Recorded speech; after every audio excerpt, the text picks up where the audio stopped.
رمضان میں وقت ہوا ہے پیارا وظیفہ کا، اور جیسے کہ آپ کو صبح میں نے بتایا تھا کہ ہمارا آج کا ٹاپک ہے زکوٰۃ، خیرات، صدقہ، اور اس کے بارے میں نے آپ سے یہ کہا تھا کہ جی زکوٰۃ دینا تو ظاہر لازمی ہے کیونکہ یہ اسلام کا ایک اہم رکن ہے، لیکن ہم زکوٰۃ کس طرح دیں، کس طرح سے کی جاتی ہے زکوٰۃ، کس کس پر جو ہے زکوٰۃ واجب ہے اور کس کس پر نہیں ہے، یہ میں نے کہا تھا کہ جب آزاد جمیل صاحب ہمارے ساتھ موجود ہوں گے تو مولانا صاحب سے آج ہم پوچھیں گے کہ زکوٰۃ دینے کے کیا طریقے ہوتے ہیں، کتنی فیصد زکوٰۃ دینی چاہیے، کس کس چیز پر، سونے پر، چاندی پر، وہ آج ہمیں تفصیل سے بتائیں گے۔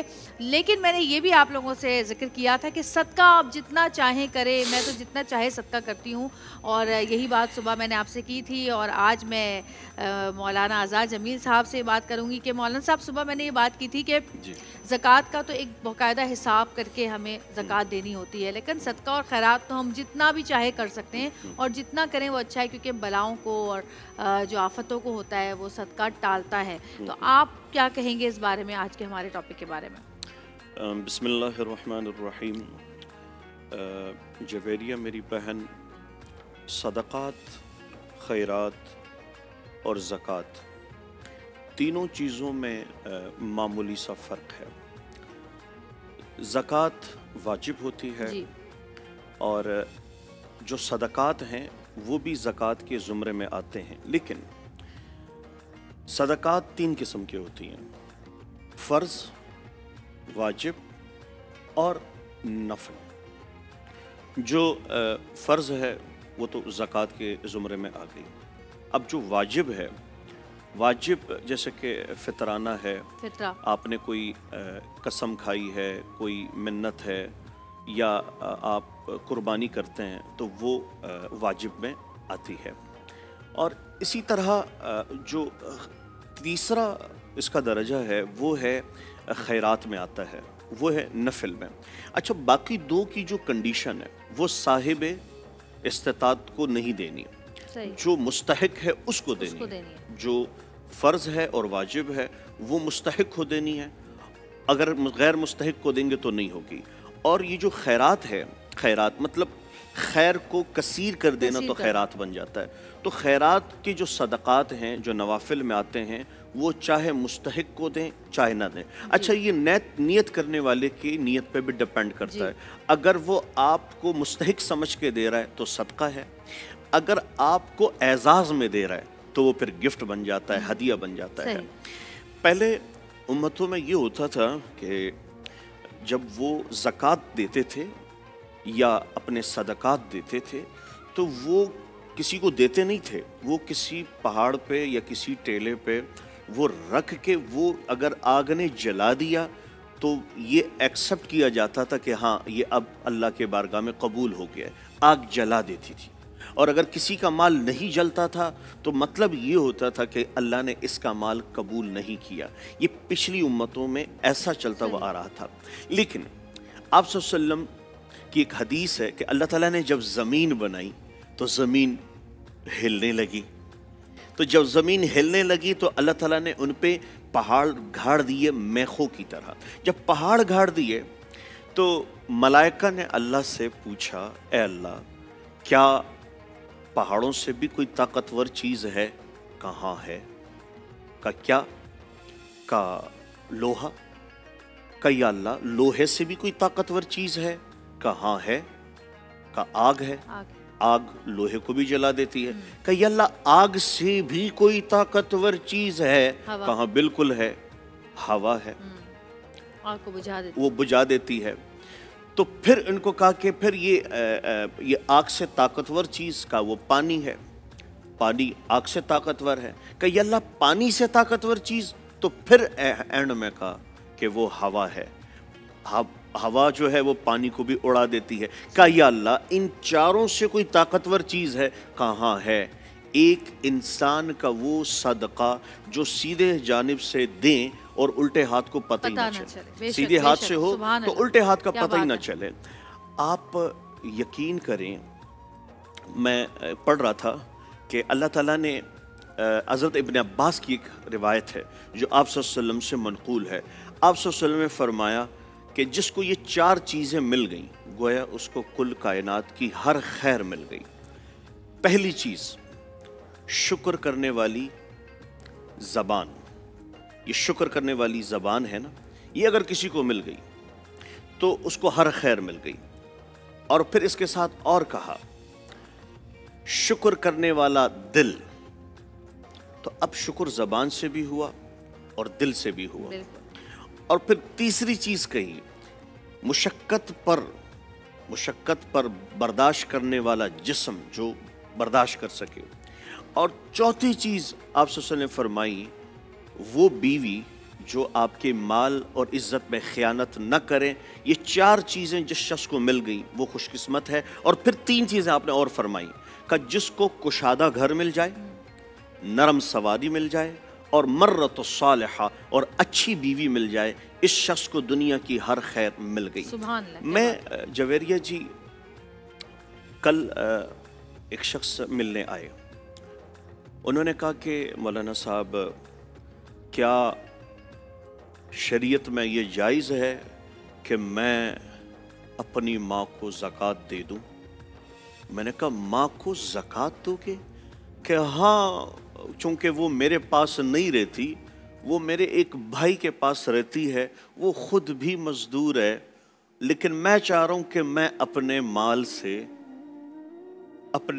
سے اس کی مدد کروں۔ تو میں نے پوچھا کہ تمہاری بچے بیوی، ظاہر ہے تم انہیں شاپنگ کہاں سے کرواتے ہو؟ کہا میں ہائپر سٹار سے کرواتا ہوں، میں ڈولمین سے کرواتا ہوں۔ میں نے کہا تم چھٹیوں پہ کہاں لے کے جاتے ہو؟ کہ میں فلاں جگہوں پہ میں ان کو لے کے جاتا ہوں۔ میں نے کہا ماں کے لیے؟ کہا وہ میری بیگم اور میری ماں میں نا آپس میں کوئی میلاپ بیٹھ نہیں رہا۔ تو میں نے کہا او میرے بھائی، میرا بس چلتا تو میں نے آج تک کسی پہ ہاتھ نہیں اٹھایا، میں تجھ پہ ہاتھ اٹھاتا، اور اس لیے اٹھاتا کہ جس ماں نے نا تمہیں اس لیے جوان کیا تھا کہ تم بڑے ہو کے قد آور ہوگے، اور پھر وہ جب ساری صلاحیتیں تمہارے اپنی ہڈیاں چور کر دیں، اپنی ہڈیاں چورا کر دیں اور تمہاری ہڈیوں میں طاقت ڈال دی، خود بے چین رہیں تاکہ تم سکون سے رہو۔ ایک دن بتا دو جویریہ ماں کو کہ اماں پریشان ہوں، خدا کی قسم آپ کو بتائے گی نہیں، ساری رات رو رو رو رو مسلح بگو دے گی، یا اللہ میرے بچے کا کام کر دے۔ کوئی کہہ تو دے کہ میکے میں بچی پریشان ہے، اس ماں پہ کیا گزرتی ہے۔ اور وہ بیٹا جو چلتا ہے اور ماں کہتا ہے بیٹا خیر سے جانا، بیٹا خیر سے آنا۔ حضرت موسیٰ جب کوطور پہ جاتے تھے تو ماں کی جدائی کے بعد جب گئے تو اللہ تبارک و تعالیٰ اپنے نبی سے کہہ رہے ہیں اے موسیٰ اب تھوڑا سا سنبھل کے آنا، جو تمہارے لیے دعائیں دینے والی تھی نا اب وہ نہیں رہی ہے، جو تمہیں دعاؤں میں یاد رکھتی تھی نا اب وہ نہیں رہی ہے۔ تو وہ ماں جس کی قدموں تلے اللہ تعالیٰ نے ساری کائنات رکھی تھی، اس ماں کو آج در بدر کی ٹھوکریں کھانی پڑ رہی ہے۔ آج وہ ماں ہمارے گھروں میں نا سٹور روم میں پڑی ہوتی ہے، اس کا کوئی پوچھنے والا نہیں ہوتا، بغیر رمضان کے بھی اس کا روزہ ہی ہوتا ہے۔ تو ماؤں کا حال، جس نظام میں ماؤں کا یہ حال ہو جائے، وہ نظام کیسے دعویٰ کر سکتا ہے کہ ہم ترقی کر سکتے ہیں؟ ان سے ترقی کا حق چھین لیا جاتا ہے، ان سے عزت کا حق چھین لیا جاتا ہے۔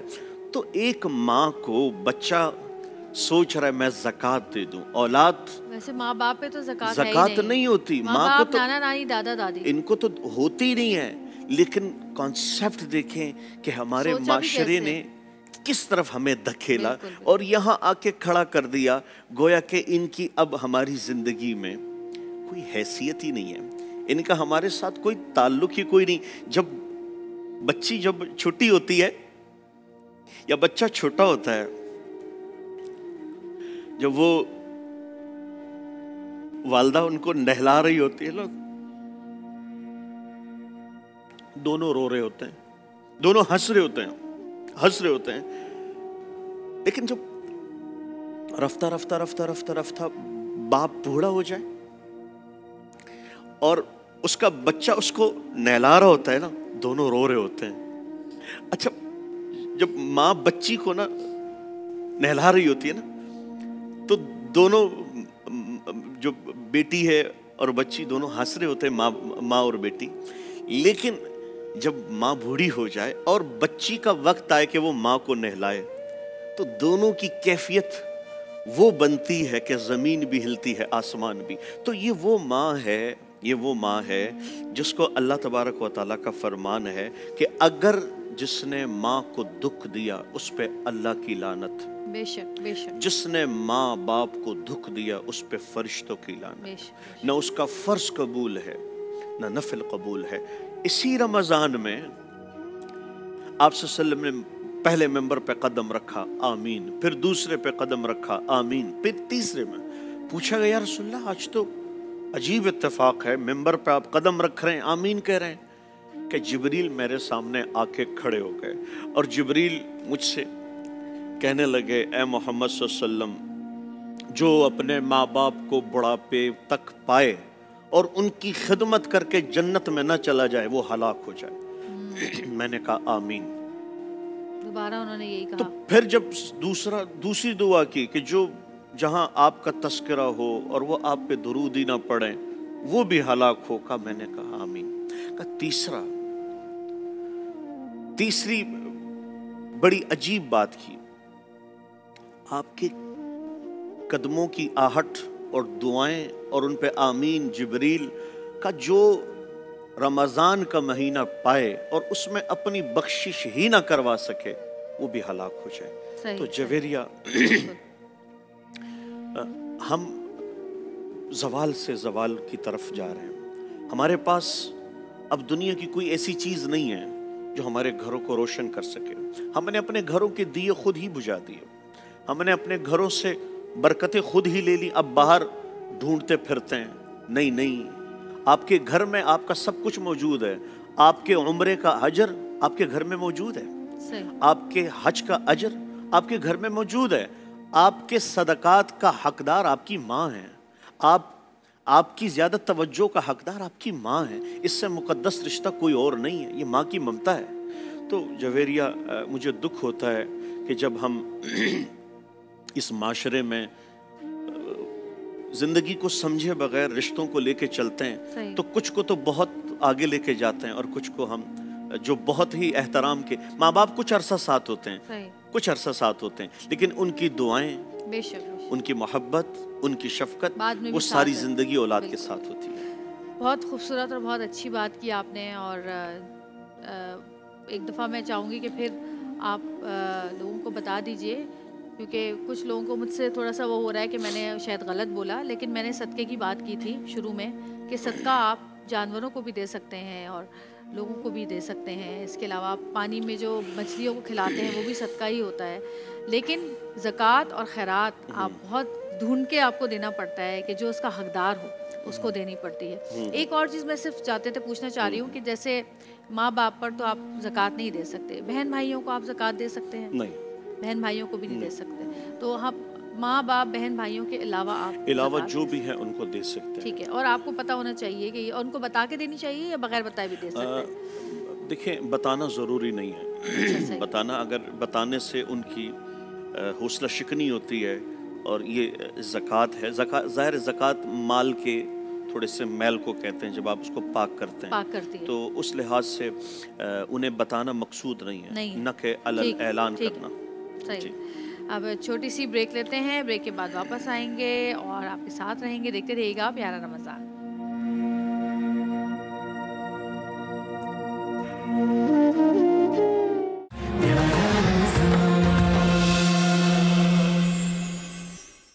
جی, پیارا رمضان میں پیارا وظیفہ, اور آج ہم پوچھیں گے کچھ ایسے سوالات جو کہ مجھ سے کچھ لوگوں نے کیے ہیں, اور مولانا آزاد جمیل صاحب ہمارے ساتھ موجود ہیں. میں پوچھنا چاہتی ہوں مولانا صاحب, انتہائی سخت پریشانی رہتی ہے, کسی نے کہا ہے کہ ان کے گھر میں بہت زیادہ پریشانی رہتی ہے اور سارا گھر متاثر ہے اس پریشانی سے. یہ نہیں بتایا کہ کیا پریشانی ہے, لیکن انہوں نے وظیفہ پوچھا ہے کہ کوئی ایسے وظیفہ جو پریشانیوں سے نجات دے. اچھا، گھر میں کوئی بھی پریشانی ہو کسی بھی قسم کی اور وہ بتائی نہیں جا سکتی ہو، کچھ چیزیں ایسی ہوتی ہیں کہ تذکرہ کرنے سے بڑھ جاتی ہیں، تو کچھ چیزوں کو مخفی رکھا جاتا ہے تاکہ دعاؤں اور مختلف علاج معالجہ کے ذریعے یا مصالحت کے ذریعے وہ چیز سولو ہو جائے۔ تو آپ صلی اللہ علیہ وسلم ایک دفعہ اپنے گھر میں داخل ہوئے اور اپنے دونوں ہاتھوں سے اپنے گھر کی چوکھٹ پکڑ کے یوں دونوں ہاتھوں سے، اور آپ نے گھر میں داخل ہونے سے پہلے ہی گھر کی چوکھٹ پکڑ کے فرمایا کہ اے آل عبد المطلب، اپنے دادا کو مخاطب کر کے، اگر تمہیں کوئی تکلیف اور پریشانی درپیش ہو تو یہ چند کلمات کہہ دیا کرو، اللہ تمہاری پریشانیوں کو دور کر دیں گے۔ یہ آپ صلی اللہ علیہ وسلم نے ہاتھ پکڑ کے یہ چند کلمات بتائیں جو بہت ہی مجرب وظیفہ ہے، اپنے آل کے لیے، اولاد کے لیے اور خاندان کے لیے بتایا ہے، تو گویا کہ پوری امت کو بتایا ہے۔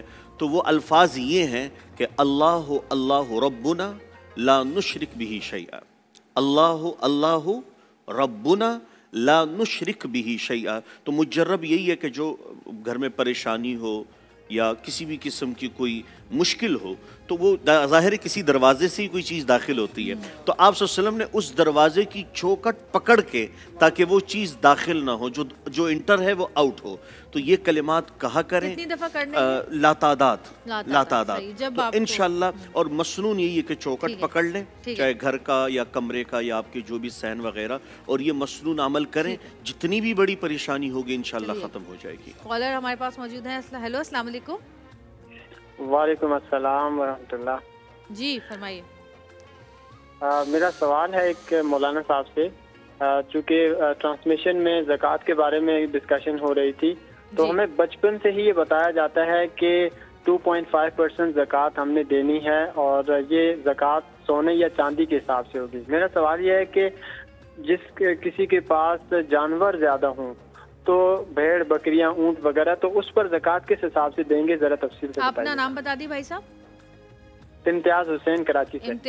امتیاز صاحب نے سوال کیا ہے کہ بھیڑ بکریاں، ویسے سنا ہے کہ کپڑا بھی اگر آپ کے پاس رکھا ہوا ہے تو اس کی بھی بہت زیادہ بغیر سلاوا اگر ہوتا ہے تو اس کا بھی بتا دیجیے۔ آپ صلی اللہ علیہ وسلم کے زمانے کے بعد جب فتنہ اٹھا، اور فتنہ ایسا تھا کہ ایک شخص نے دعویٰ کیا کہ میں نعوذ باللہ نبی ہوں، تو ان سے قتال کے لیے جب لشکر بھیجا گیا تو کچھ لوگ جو اہل ایمانی تھے، لیکن انہوں نے کہا کہ اب ہم زکوٰۃ نہیں دیں گے، اب ہم زکوٰۃ نہیں دیں گے۔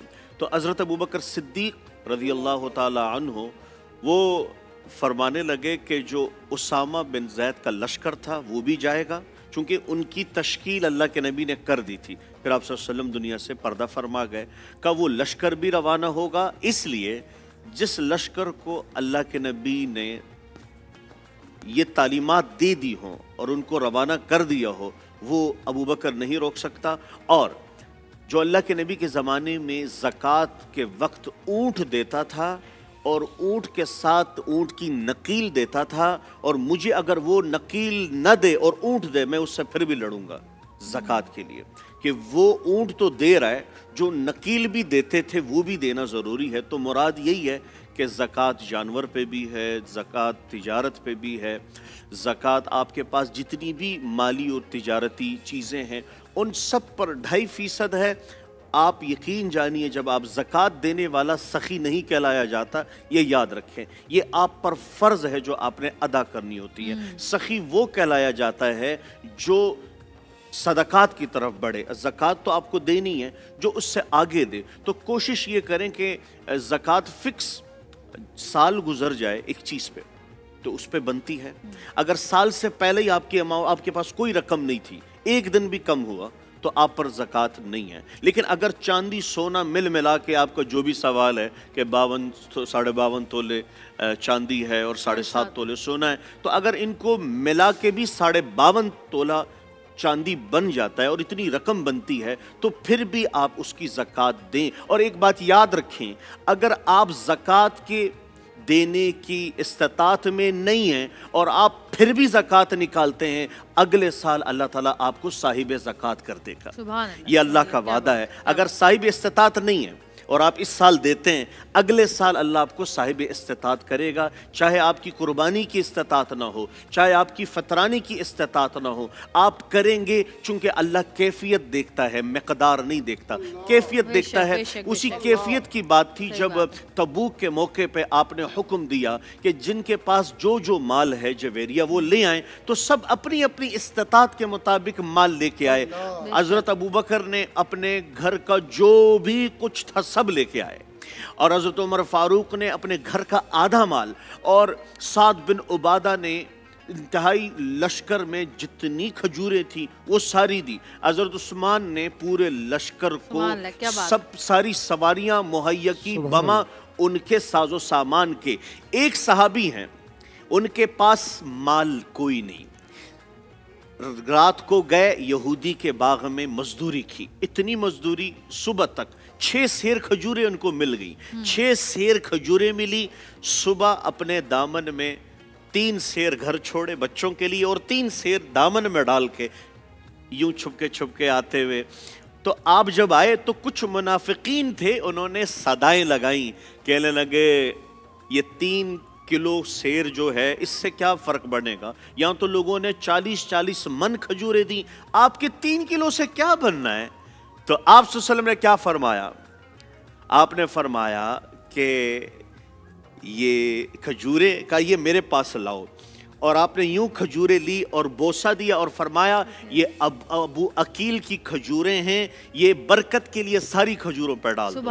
ان میں اتنا خلوص تھا۔ ایک اور صحابی ہیں، انہوں نے کہا یا اللہ میرے پاس تو مزدوری کا بھی ٹائم ختم ہو گیا، تو اندر ہی اندر کہنے لگے کہ یا اللہ جس نے میری بے عزتی کی ہے نا، میں اس کا بھی صدقہ کرتا ہوں۔ صبح آپ صلی اللہ علیہ وسلم نماز کے بعد کھڑے ہو گئے کہ بھائیو بتاؤ کل رات عزت کا صدقہ دینے والا کون تھا؟ میرے بھائیو اچھا پہنا تو عزت کے لیے، اچھا گھر عزت کے لیے، اچھی گاڑی عزت کے لیے، تمام چیزیں، اور وہ ایک شخص عزت کا سودا کر رہا ہے۔ آپ نے فرمایا میرے بھائی اللہ نے تمہارے صدقے کو قبول کر دیا۔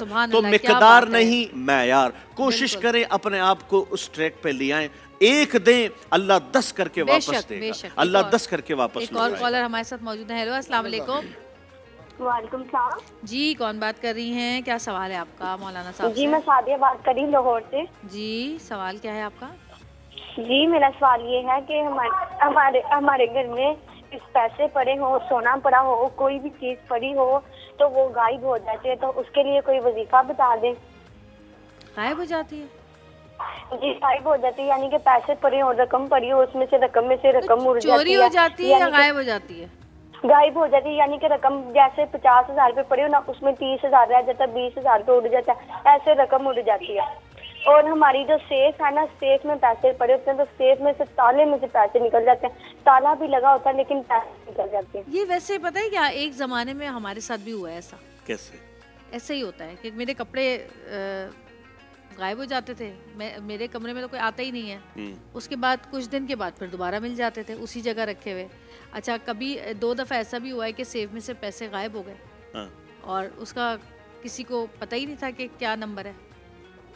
دیکھیں پیسے بڑی اہم چیز ہے، اور اس کا غائب ہو جانا پھر واپس آ جانا، دیکھیں ہو سکتا ہے گھر میں کوئی آپ کے ساتھ تھوڑا بہت مذاق کر رہا ہو، تھوڑا بہت جنات بھی تو ہو سکتے ہیں، اسی کی طرف آ رہا ہوں۔ وہ یہ ہے کہ کچھ چیزیں ایسی ہیں، لیکن جنات نے صرف پیسے تھوڑی لے کے جانا ہے، ان کو تو بہت کچھ ہے لے جانے کے لیے، تنگ کرنے کے لیے تو ہوتا ہے، تنگ کرنے کے لیے یہ ہے کہ ہاں کچھ چیزیں ایسی ہوتی ہیں انسان بھول بھی جاتا ہے۔ میری بہن آپ یاد کریں رکھا کہیں اور ہے، ڈھونڈ کہیں اور رہی ہو، کوشش کریں آپ رکھا کہاں ہے یہ یاد ہے آپ کو، الماری میں بھی فرق ہے، درازوں میں بھی فرق ہے۔ دیکھیں یہ ہوتا تھا، اب نہیں ہو رہا، اب ایسی چیزیں بنی ہوئی ہیں، پیسوں کے مقابلے میں میرے خیال میں تمام چیزیں فیل ہو جاتی ہیں، ہر چیز پہ کمپرومائز لوگ کرتے ہیں، پیسے پہ کوئی نہیں کرتا۔ اچھا آپ ان کو ایسا وظیفہ بتا دیں کہ جو چیزیں واپس مطلب کوئی گم ہوئی ہوئی چیزیں مل جائیں ان کو۔ اگر آپ کی کوئی چیز کھو گئی ہو، کوئی چیز آپ کی کھو گئی ہو اور وہ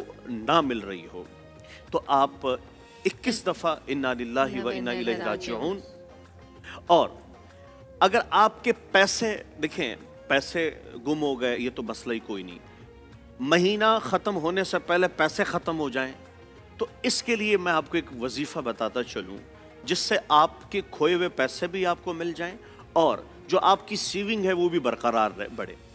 روزانہ مغرب کی نماز کے بعد 101 دفعہ جو شخص اللہ الصمد، پوری صورت نہیں پڑھنی، اللہ الصمد اللہ الصمد اللہ الصمد، جو 101 دفعہ ورد کر لے 11 دن، اگر آپ کے پاس پیسے نہ آئیں تو میں آپ کا مجرم ہوں، مجھ سے لے لیجئے گا جو پیسے آپ کے کم ہوئے ہوں یا ملے نہ ہوں. تو انشاءاللہ ان وظائف میں وہ طاقت ہے کہ جو 101 دفعہ اپنی گم اشیاء کے لیے، چاہے اس میں پیسے ہوں، زیور ہوں، جواہرات ہوں، یا جو پیسے ہیں اور وہ تھمنے کا نام ہی نہیں لیتے، اللہ الصمد اللہ الصمد کا ورد کریں روزانہ، انشاءاللہ آپ کے کھوئے ہوئے پیسے بھی مل جائیں گے اور جو ہیں ان میں بھی برکت ہوگی. صحیح. ایک اور کالر ہمارے ساتھ موجود ہے. ہیلو السلام علیکم.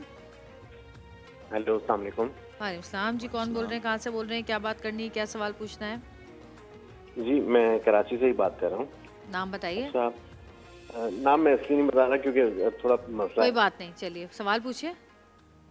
سوال میرا یہ ہے کہ میں ایک لڑکی ہے مجھے بہت پسند کرتی ہے، لیکن میں بھی چاہتا ہوں اسے شادی کر لوں، لیکن میں کر نہیں پا رہا شادی. اصل میں وہ میری اصل میں 4 شادیاں پہلے ہوئی ہوئی ہیں اور چاروں بہت خوش ہیں. ایسا نہیں ہے کہ میں نے ان کو خوش نہیں رکھا ہوا، چاروں ہی بہت خوش ہیں. تو اب یہ مسئلہ نا تھوڑا سمجھ میں نہیں آ رہا کہ 5ویں شادی پوچھنا ہی نہیں چاہیے آپ کو، پوچھنا ہی نہیں چاہیے. 4 کر لی. وظیفہ آپ بتا دیں. ان کو بتا دیں کوئی وظیفہ. جی سنیں تو نہیں، صحیح. مجھے فائنلی بتا دیں کہ ہو سکتا ہے یا نہیں ہو سکتا. کیا سوال؟ 4 شادیاں ہو چکی ہیں موصوف کی، 5ویں کے چکر میں، بس یہ ہے. او بھائی یہ میرے ہاتھ آپ کے آگے ہیں. خدا کے لیے ان شادیوں سے بھی کوئی باہر آ جاؤ یار.